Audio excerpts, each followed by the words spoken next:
This is Rudkowski, and we are here in Nevada right now. I just got a personal message from a friend telling me about an insane story, and if this story is true, it is the craziest story that I have ever heard. We're going to find out right now if it's true. All I know is that there was this Native American family that was protesting nuclear dumping. The situation unfolded with the police coming in their house, shooting them, and then the FBI black bagging them and disappearing them. That's all I know now. We're going to go meet the family. How did this all begin? Like, how did this happen? Well, it all started in the late 90s when they built the railroad and redone the railroad through the reservation. And there had something secretive about it. Their whole demeanor changed. And so I started looking into it, and I came to the conclusion that it was they were secretly shipping depleted uranium across the reservation, and I was concerned about it, and I was voicing my opinion pretty loud, and so that had a lot to do with it. We had a little mishap with the local police, rumors and stuff that was coming out of the police department, and I went and questioned them about it and called them out on it. And also we had brutality and different civil and constitutional rights being violated to other members. And they started coming to us for support. My wife's nickname was Ellie McBeal. That's what the cops put on her tag, was "Here comes Ellie McBeal." We had 26 complaints. We got 4 officers removed from the force. And I could go into the background of some of these officers, but none of them was very pretty. They all had criminal records, from assault to mayhem, a lot of different things. And then they came in and shot up our home. I ran to the front door and just opened it without looking to see who was out there. And it was this crazy police officer who pushed his way through the door and had his gun pointed at my head as the moment he came through the door. He's got the gun like this close to my head. Was it the one that you got fired? Yeah, the one we got fired, and you could tell he's mentally deranged at that moment.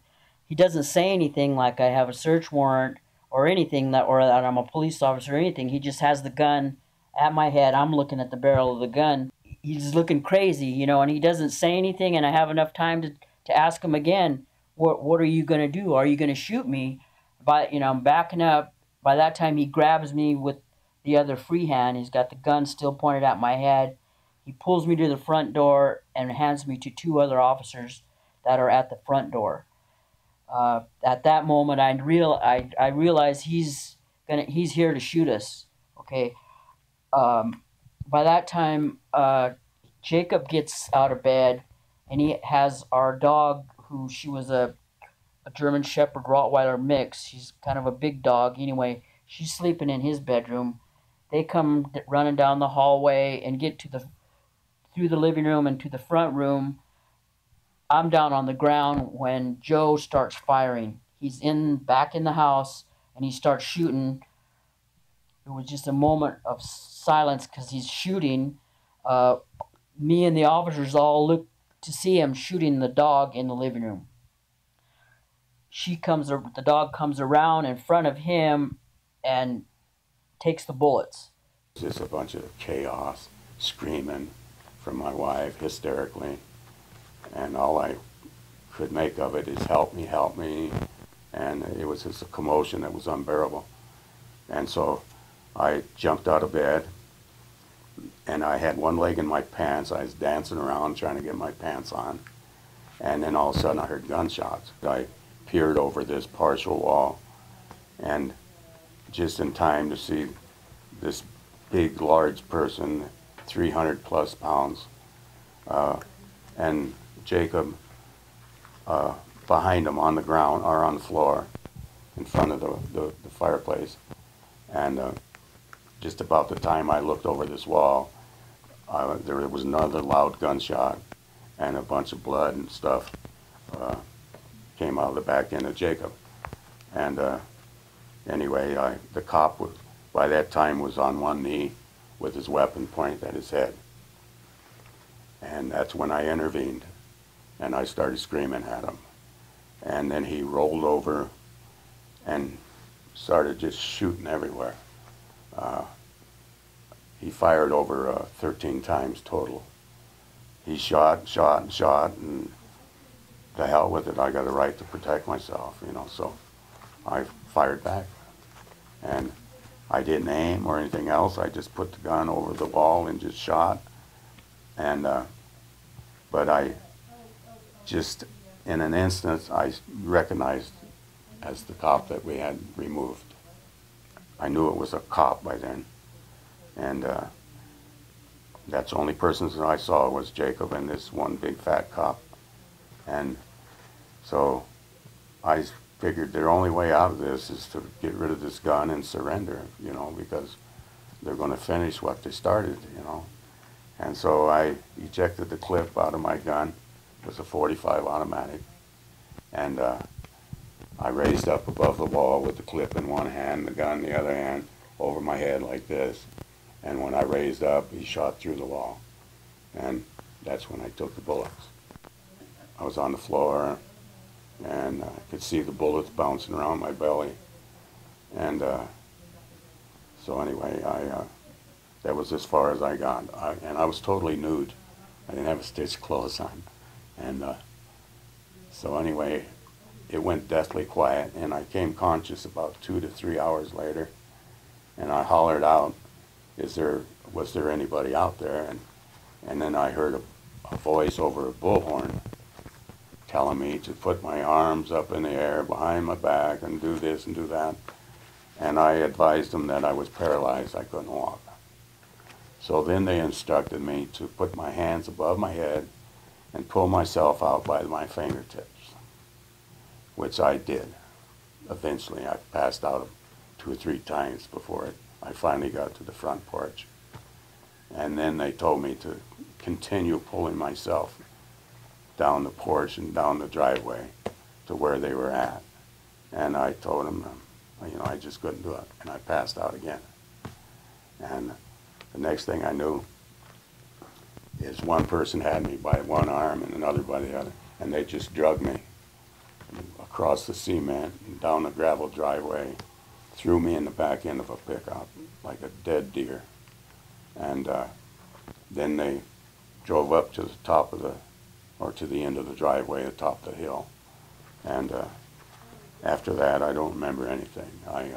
I get taken to jail and held for 72 hours with no phone calls or anything in Mineral County Jail, so they won't even tell me if my family's alive or what for 3 days. The FBI, when they came to question me in jail, they made me waive my rights in order for me to find out if my family was alive or not.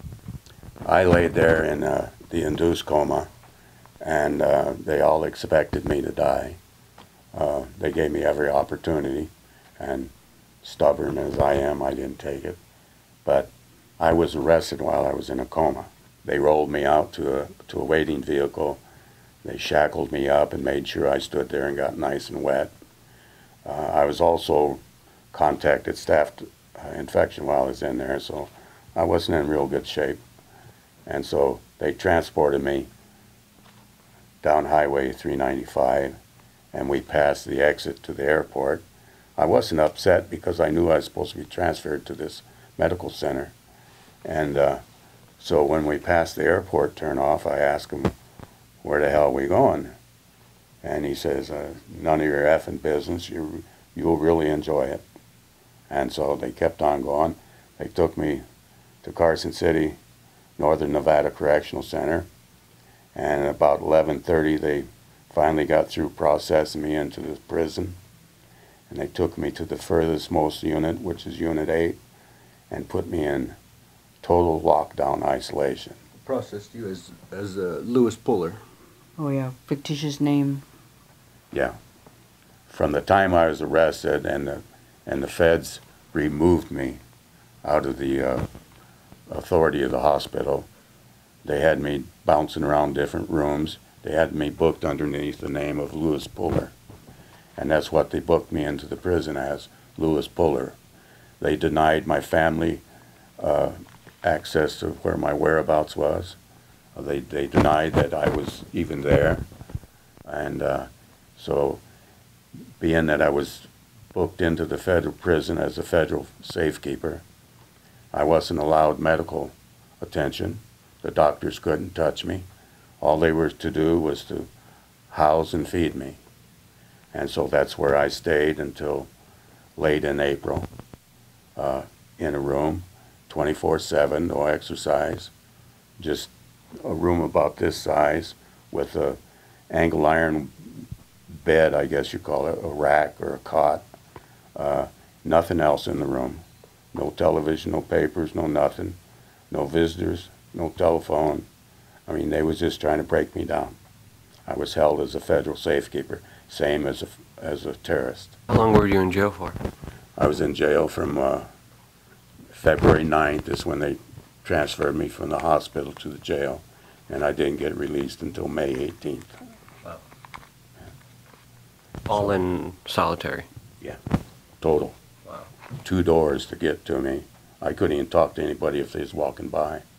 There was no way they could get to me. They removed 2/3 of your colon. I mean, you should have had medical attention and the proper care. I was supposed to be in a medical center. I wasn't supposed to be in isolation. Like I said, I had no medical treatment at all.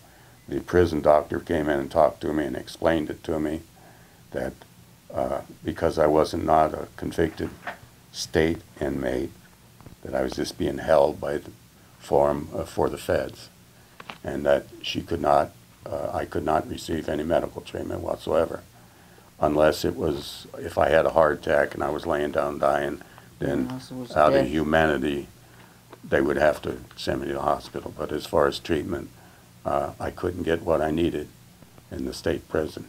They weren't allowed to touch me. And so that's what I lived with.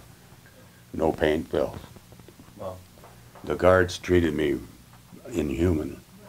Yeah, if you go into jail as Yeah. a cop killer, you get a Well, whole different What they treatment. did is the feds had informed the warden that I'd killed 2 police officers and blah, blah, blah, blah. Not that you had attempted, but that No, that I killed Right. 2 police officers, and that was the word out to the prison staff.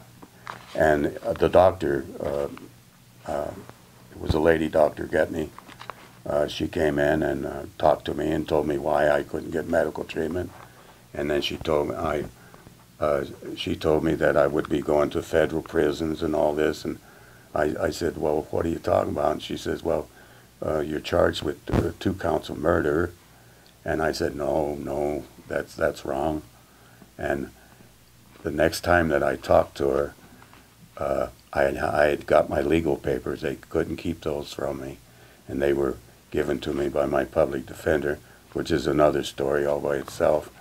But I showed her that I was charged with attempted and murder. what your real name was. And too. what my real name was, and she was appalled. I was charged with 1 count of attempted murder involving a weapon, and then the following June, they brought another charge against me of attempted murder with a weapon of the police officer that got shot accidentally in the leg by the bullet that came out of Jacob's back. So they charged me with another count of attempted murder on that. And so we went to trial. I had several operations. We went to trial on November 18th of 08. And we was in trial to November 25th. As far as evidence go, the prosecution or the Attorney General had none. Absolutely none. Every cop that they had up there perjured themselves. The FBI perjured themselves. They were caught on the stand by our attorney. I would say trapped. He opened the door, they jumped in, he closed it because they misled the grand jury to get the indictment. They misled the judge, the magistrate, to get another search warrant. They searched our house 3 times and tore it all apart, and took chainsaws and everything, cut the floors up, the whole 9 yards. You're still exiled.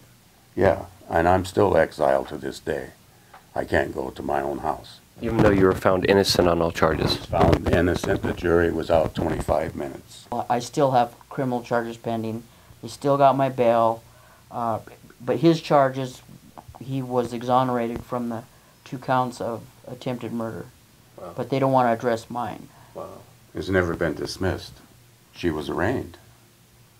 And it cost us, what, 15,000 or 25 or? Yeah, counting the $2,500 bail, Yeah. I had to put up 15,000 for a good attorney, and so all that money was basically lost. Or Yeah. And they're still holding it, and including holding charges that Right. have not even been put up. No. yeah, they don't want to. They're just want to bury their head in the sand and act like it never happened. Wow. I don't know if you have any access to 911 records, but in our case, Yeah. the 911 records are always erased. Yeah, they had a So, glitch. We haven't never been able to get a copy of the 911 recordings because it's really horrific to hear him coming over the 911 calls. They're all erased. About 13 calls altogether. Yeah, the I mean- FBI somehow or another's done away with them all. Is there anything we could do to help in any way, shape, or form with this situation? Well, I left that house naked. And whatever we got today is what we've accumulated since, which isn't much. We're in need of residence and legal support. I don't know if it would be appropriate to have a foundation started or a funding started for legal expenses and everything, but I want to pursue it. I'm not going to quit. That's all there is to it. From the day that we were drug out of the house and all that, and the shooting, it's been a positive thing. I lived. I got out of jail. We proved our case in court. It took 25 minutes for the jury. I think they already had their mind up before they adjourned. And then here we are. We only had $7 in our pocket. Today I'm fully recognized, 100% disabled, veteran, military connected, service connected. And, you know, at least we can afford to eat. Life isn't always, you know, it's slowly but surely progressed. It's a positive thing, and that's the way we try to keep our mindset, is in a positive attitude.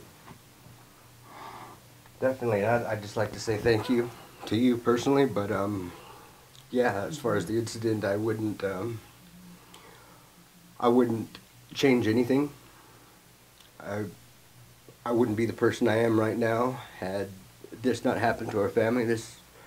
I wouldn't, and I'm glad that it happened to someone who is willing to stand up for our rights, for what's right, for your constitutional rights, and not roll over and be silenced. Yeah, because everybody in America could be next. This is just the tip of the iceberg.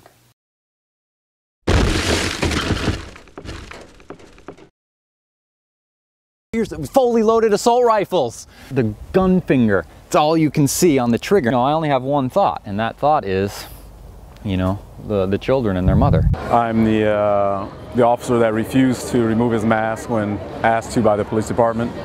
I'm a 15-year veteran of the City of North Miami Beach Police Department, 4-year veteran of the military that did 4 years in the Marines.